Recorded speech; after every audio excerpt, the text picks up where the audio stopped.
ជំរាបសួរបងខ្ញុំសូមសម្ភាសបងមួយបងសម្រាប់រាល់ថ្ងៃបងប្រើនៅកង់3 TVS model អ្វីដែរបង បាទសម្រាប់ខ្ញុំក៏ប្រើ model ដូចរម៉ាក់2020បាទ ចុះ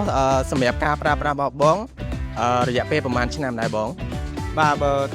ចាស់វិទិញមកដល់ឥឡូវវា6ឆ្នាំជាងហើយ មួយទៀតបងសម្រាប់ចំណុចពិសេសដែលកង់3 TVS នេះតើបងពេញចិត្តនៅចំណុចមួយណាខ្លាំងជាងគេដែលបំពាក់នៅលើកង់3 TVS មួយហ្នឹង បាទចំណុចពិសេសរបស់វាទី1